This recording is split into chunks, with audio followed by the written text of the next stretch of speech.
इस वीडियो में आज हम कंप्यूटर साइंस पास्ट पेपर 2019 जो कि क्लास 9th फेडरल बोर्ड का सब्जेक्टिव पार्ट है, इसका हम लॉन्ग क्वेश्चन आज हम सॉल्व करेंगे। तो जैसा कि आप देख सकते हैं कि अपनी कंप्यूटर स्क्रीन पे यहाँ पे सेक्शन सी जो है टोटल 16 मार्क्स का है और इसके अंदर आपको 3 सवाल दिए गए हैं और इन तीनों सवालों में से आपने 2 सवाल हल करने हैं और हर सवाल के 8 नंबर हैं। तो 2 सवाल आप सॉल्व करेंगे तो आपको 16 नंबर मिल जाएंगे। अब हम क्या करेंगे, बारी बारी इन तीनों सवालों को हल करेंगे। तो स्टार्ट करते हैं क्वेश्चन नंबर 3 से, जिसमें हमने क्या करना है कि 4 टाइप्स ऑफ एप्लीकेशन सॉफ्टवेयर इसे एक्सप्लेन करना है और डायल अप और डीएसएल इंटरकनेक्शन पे नोट लिखना है। तो इसके 2 पार्ट्स हैं, पार्ट ए और पार्ट बी। स्टार्ट करते हैं पार्ट नंबर ए के साथ। तो क्वेश्चन नंबर 3 पार्ट ए में हम 4 टाइप्स ऑफ एप्लीकेशन सॉफ्टवेयर इसको हम सॉल्व करना शुरू करते हैं। तो सबसे पहले हम क्या करेंगे कि एप्लीकेशन सॉफ्टवेयर के जो 4 टाइप्स हैं उसको पहले हम लिख लेंगे। तो ये हमारे पास एप्लीकेशन सॉफ्टवेयर की 4 टाइप्स हैं। पहली हमारे पास यहाँ पे आती है प्रोडक्टिविटी सॉफ्टवेयर, फिर आता है बिजनेस सॉफ्टवेयर, फिर आता है एंटरटेनमेंट सॉफ्टवेयर और फोर्थ आता है एजुकेशनल सॉफ्टवेयर। अब हमने क्या करना है कि बारी बारी एक एक टाइप को एक्सप्लेन करना है। तो सबसे पहले हम स्टार्ट करते हैं प्रोडक्टिविटी सॉफ्टवेयर के साथ। तो प्रोडक्टिविटी सॉफ्टवेयर को हम इस तरह से डिफाइन करेंगे कि ये वो एप्लीकेशन सॉफ्टवेयर है जो इस्तेमाल होता है इंफॉर्मेशन प्रोड्यूस करने के लिए, जैसे कि documents, presentations, worksheets, databases, charts, graph, digital paintings, electronic music, digital video, इन तमाम चीज़ों को जनरेट करने के लिए हम प्रोडक्टिविटी सॉफ्टवेयर का इस्तेमाल करते हैं। उसकी एग्जांपल्स हमारे पास कुछ हैं, जैसे कि माइक्रोसॉफ्ट एक्सेल है, ये स्प्रेडशीट के लिए इस्तेमाल होता है। माइक्रोसॉफ्ट वर्ड है, ये डॉक्यूमेंट्स के लिए इस्तेमाल होता है। एडोब फोटोशॉप जो है ये पिक्चर्स को, वीडियोस को एडिट करने के लिए इस्तेमाल होता है। तो ये हमारे पास एग्जांपल है प्रोडक्टिविटी सॉफ्टवेयर की। अब चलते हैं सेकंड टाइप की तरफ, बिजनेस सॉफ्टवेयर। इसको थोड़ा सा एक्सप्लेन करते हैं। तो बिजनेस सॉफ्टवेयर हमारे पास कोई भी ऐसा सॉफ्टवेयर जो कि या कोई भी ऐसा कंप्यूटर प्रोग्राम जो कि इस्तेमाल किया जाता है बिजनेस यूजर्स की जानिब से, ताकि डिफरेंट बिजनेस फंक्शंस को परफॉर्म किया जा सके। और ये जो बिजनेस एप्लीकेशन है, इससे बिजनेस की प्रोडक्टिविटी इंक्रीज हो जाती है, प्रोडक्टिविटी को मैयर किया जाता है, नापा जाता है और इससे फंक्शंस बहुत अच्छे से परफॉर्म किए जाते हैं। फॉर एग्जांपल स्लैक एक सॉफ्टवेयर है जो कि ऑफिस में एम्प्लॉयज़ आपस की कम्युनिकेशन के लिए इस्तेमाल करते हैं। माइक्रोसॉफ्ट टीम्स है, जैसे कि अगर एम्प्लॉयज़ एक दूसरे से बहुत दूर दराज इलाके में हैं, वो एक दूसरे से रब्ता कर सकते हैं। पॉइंट ऑफ सेल एक डेटाबेस सॉफ्टवेयर है जिसके ज़रिए कोई भी बिजनेस जो है वो अपना एक डेटाबेस बना लेता है। और शॉपिंग स्टोर में आपने देखा होगा कि अक्सर पॉइंट ऑफ सेल सॉफ्टवेयर लगे होते हैं। जब भी कोई प्रोडक्ट परचेज की जाती है तो फिर वहाँ पे कस्टमर उसको परचेज करता है और फिर वहाँ पे उस सॉफ्टवेयर की एंट्री कर दी जाती है। तो एग्जांपल थी बिजनेस सॉफ्टवेयर की। अब चलते हैं हमारे पास जो थर्ड टाइप थी एप्लीकेशन सॉफ्टवेयर की, उसे देखते हैं। जो थर्ड टाइप हमारे पास है वो कहलाता है एंटरटेनमेंट सॉफ्टवेयर। ये वो सॉफ्टवेयर होते हैं जो कि इस्तेमाल होते हैं किसी भी हॉबी या कोई भी अम्यूज़मेंट के लिए, एंटरटेनमेंट के लिए, इंजॉय कर लिए आप जो सॉफ्टवेयर इस्तेमाल करते हैं, जैसे कि वीडियो गेम्स या म्यूज़िक प्लेयर्स, ये इसकी एग्जांपल है एंटरटेनमेंट सॉफ्टवेयर की। अब हम इसकी कुछ एग्जांपल्स देखते हैं।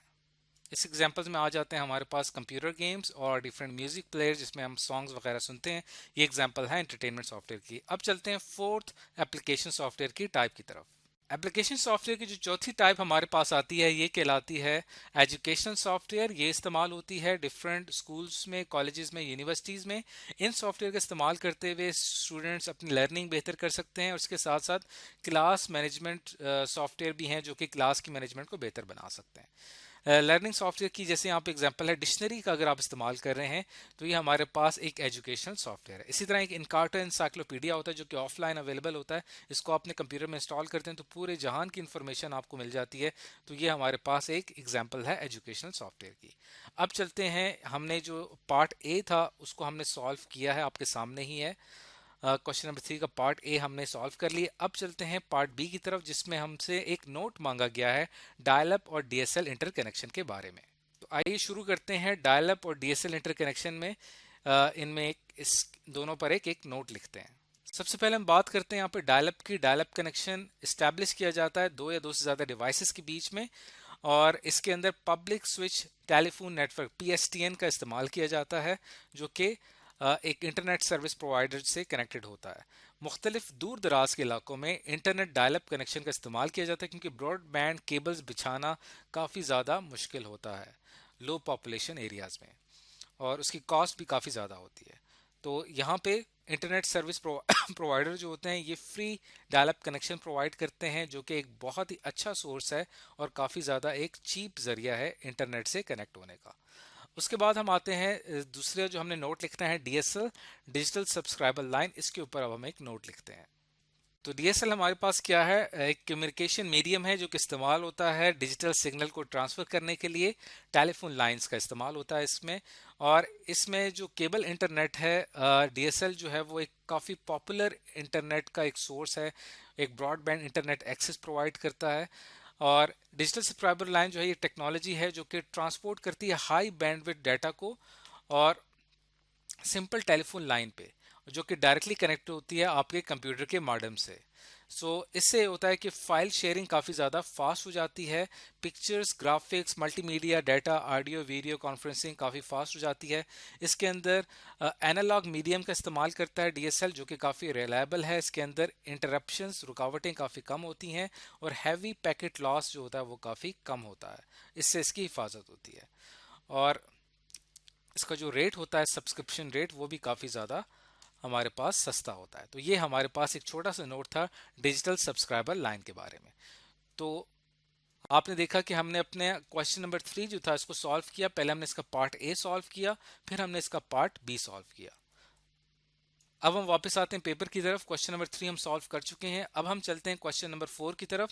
इसमें हमसे पूछा गया है कि एसिंक्रोनस और सिंक्रोनस डाटा ट्रांसमिशन मोड्स क्या हैं, इन्हें एक्सप्लेन किया जाए एग्जांपल्स की मदद से। इसका पार्ट ए है और पार्ट बी में हमने एक्सिस कार्ड का जो इस्तेमाल है इसे एक्सप्लेन करना है। तो स्टार्ट करते हैं पार्ट ए से और यहाँ पे हम इस क्वेश्चन को सॉल्व करते हैं। क्वेश्चन सॉल्व करते वक्त आपने ये चीज़ ध्यान में रखनी है कि जो भी सवाल पूछा गया है उसका जो पार्ट है उस पार्ट के टोटल मार्क्स कितने हैं। जैसे कि इसका ए पार्ट जो है इसके टोटल 6 मार्क्स हैं। इट मीन्स कि इसके अंदर हमने ज़्यादा एक्सप्लेनेशन देनी है। जबकि इसका जो बी पार्ट है इसके टोटल 2 नंबर हैं, तो इट मीन्स कि आपने इसकी कम एक्सप्लेनेशन देनी है। तो पार्ट ए जो है उसको हम सॉल्व करते हैं सबसे पहले, जिसमें हमने ए सिंक्रोनस और सिंक्रोनस डाटा ट्रांसमिशन के बारे में बताना है। तो सबसे पहले तो हम एसिंक्रोनस डाटा ट्रांसमिशन को थोड़ा डिफाइन करेंगे कि ये वो ट्रांसमिशन है इसमें डाटा सेंड किया जाता है एक पूरे बाइट की फॉर्म में। बाइट में टोटल 8 बिट्स होती हैं और ये पूरा एक कैरेक्टर होता है, यानी पूरा एक कैरेक्टर ट्रांसफर होता है एसिंक्रोनस ट्रांसमिशन में। और इस ट्रांसमिशन में इस्तेमाल होता है हाफ डुप्लेक्स टाइप ट्रांसमिशन का। और इसके अंदर एक स्टार्ट बिट होती है और एक स्टॉप बिट होती है, जो कि आपके कैरेक्टर डाटा जो होता है उसमें एक बिल्कुल स्टार्ट में एक बिट ऐड की जाती है और बिल्कुल एक एंड में एक बिट ऐड की जाती है। और इसके अंदर आपको कोई सिंक्रोनाइजेशन जो है वो मौजूद नहीं होती, यानी कि एक कैरेक्टर के अंदर जो टोटल 8 बिट्स हैं, हर बिट जो होती है वो ट्रांसफर होती है, उसके बाद अगली बिट ट्रांसफर होती है, उसके बाद अगली बिट ट्रांसफर होती है, लेकिन इनका जो टाइम इंटरवल है एक बिट और दूसरे बिट का वो काफ़ी डिफरेंट होता है। तो अब आपने इसको डिफाइन करने के बाद फिर आपने इसकी डायग्राम बनानी है। उस डायग्राम में ज़्यादा अच्छे से एक्सप्लेन होगा कि एसिंक्रोनस डाटा ट्रांसमिशन क्या होती है। तो ये हमारे पास डायग्राम है एसिंक्रोनस ट्रांसमिशन की, जिसमें सेंडर रिसीवर दिखाया गया है, दरमियान में बिट्स का फ्लो दिखाया गया है, स्टार्ट बिट, स्टॉप बिट और एक्चुअल डाटा जो कि ट्रांसमिट होना है वो दिखाया गया है, और फ्लो ऑफ डाटा आपको यहाँ पे नजर आ रहा है। तो इस तरह से आपने डायग्राम बनानी है। जितनी आप डायग्राम अच्छी बनाएंगे अपने पेपर में उतने ही ज़्यादा मार्क्स आपको इसके अंदर मिल सकते हैं। तो ये आपका एसिंक्रोनस डाटा ट्रांसमिशन की एक्सप्लेनेशन है। अब हम क्या करते हैं कि जो सिंक्रोनस ट्रांसमिशन है उसको एक्सप्लेन करते हैं। तो सिंक्रोनस ट्रांसमिशन में डाटा सेंड किया जाता है ब्लॉक्स और फ्रेम की शक्ल में, और ये जो है ये एग्जांपल है फुल डुप्लेक्स टाइप की। और इसमें सेंडर और रिसीवर के दरमियान में सिंक्रोनाइजेशन होती है, यानी कि एक कैरेक्टर और दूसरे कैरेक्टर के दरमियान में जो टाइम इंटरवल है वो इक्वल होता है। और इसमें डाटा के दरमियान कोई गैप नहीं होता। डाटा जो होता है वो एक फ्लो के साथ ट्रांसमिट होता है। वो काफ़ी ज़्यादा एफिशिएंट है, रिलायबल है एसिंक्रोनस ट्रांसमिशन के मुकाबले में। तो इसकी डायग्राम आपने लाजमी बनानी है, जिसमें सेंडर और रिसीवर दिखाया गया है और इसमें हर कैरेक्टर और दूसरा कैरेक्टर आपस में एक दूसरे के साथ जुड़ा हुआ है। पहले एक कैरेक्टर ट्रांसमिट हो रहा है, उसके बाद दूसरा कैरेक्टर ट्रांसमिट हो रहा है, उसके बाद थर्ड और फोर्थ, यानी इनके दरमियान गैप्स नहीं है। तो ये हमारे पास एग्जाम्पल है सिंक्रोनस ट्रांसमिशन की। तो अब हमने क्या किया है कि जो क्वेश्चन नंबर हमारा 4 था उसको हमने एक्सप्लेन किया है, जिसके अंदर सबसे इंपॉर्टेंट पार्ट था डायग्राम्स का। तो अब हम यहाँ पे मूव करते हैं पार्ट बी की तरफ, जिसमें हमने एक्सिस कार्ड जो है उसको हमने एक्सप्लेन करना है। और ये चूंकि 2 नंबर का क्वेश्चन है तो इस हिसाब से हम बहुत ज़्यादा लंबी चौड़ी इसके अंदर एक्सप्लेनेशन नहीं लिखेंगे। तो एक्सेस की कार्ड जो होता है ये रेजिडेंट्स को या जो भी कंपनी में मुलाजमीन हैं उनको इस बात की इजाज़त देता है ताकि वो रेजिडेंस में किसी भी रिहाइश गाह में एंट्री कर सकें। यानी ये एक किस्म का अथेंटिकेशन मेथड है। और इससे क्या होता है कि वो अपने अगर पर्सनल बेडरूम तक को भी इस्तेमाल करना चाहते हैं तो वहाँ पे भी वो एक्सेस कार्ड लगा देते हैं जिसमें सिंपल वही एक्सेस कर सकते हैं उस कार्ड का इस्तेमाल करते हुए। तो उस कार्ड को इस्तेमाल करने के लिए क्या करना पड़ता है कि कार्ड को सिंपली इंसर्ट करना पड़ता है वहाँ पे जहाँ पे एक स्लॉट लगी होती है उस दरवाजे के करीब। और उसमें आपने मैग्नेटिक स्ट्रिप जो होती है कार्ड की उसको आपने नीचे की तरफ रखना है। अगर तो ग्रीन लाइट अपेयर हो जाती है तो डोर ओपन हो जाएगा, और अगर रेड लाइट अपेयर होती है स्क्रीन के आपका डोर ओपन नहीं होगा, यानी कि आपकी वेरिफिकेशन नहीं हो सकी है। तो ये हमारे पास एक छोटा सा एक एक्सप्लेनेशन है एक्सेस कार्ड की। तो आपने देखा कि हमने यहाँ पे क्वेश्चन नंबर 4 जो है वो हमने सॉल्व कर लिया है। तो वापस अगर हम पेपर की तरफ आए तो अब तक हम दोनों क्वेश्चन सॉल्व कर चुके हैं, क्वेश्चन नंबर 3 और 4। अब हमारे पास लास्ट क्वेश्चन बचता है क्वेश्चन नंबर 5 जो कि टोटल 8 मार्क्स का है। पूरा क्वेश्चन ही 8 मार्क्स का है। इट मीन्स कि आपको इस पूरे क्वेश्चन की एक बहुत ही लॉन्ग एक्सप्लेनेशन चाहिए।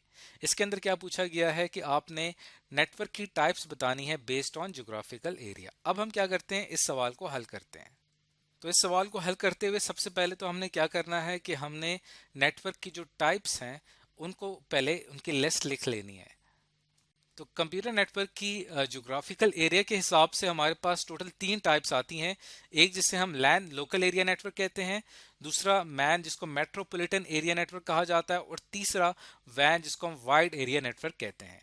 अब हम क्या करेंगे, बारी बारी जो जितनी हमने यहाँ पे टाइप्स लिखी हैं इन टाइप्स को एक्सप्लेन करेंगे। तो स्टार्ट करते हैं लोकल एरिया नेटवर्क से।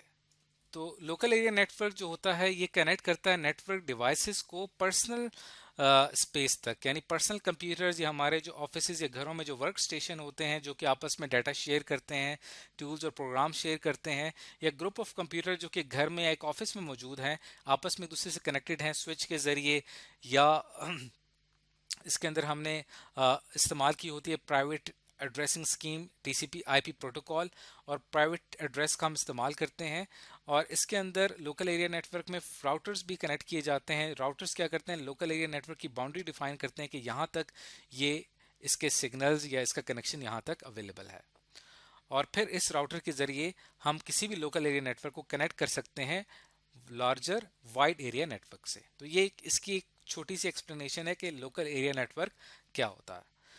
अब इसमें जो डाटा ट्रांसमिट होता है वो काफ़ी फास्ट होता है क्योंकि कंप्यूटर नेटवर्क्स आपस में एक बहुत ही लिमिटेड लेवल पे कनेक्टेड होते हैं, उनके दरमियान डिस्टेंस काफ़ी कम होता है, और कनेक्शन जो होते हैं वो काफ़ी हाई स्पीड के होते हैं, और काफ़ी इनएक्सपेंसिव हार्डवेयर इसके अंदर इस्तेमाल होता है, ज़्यादा एक्सपेंसिव भी नहीं होता।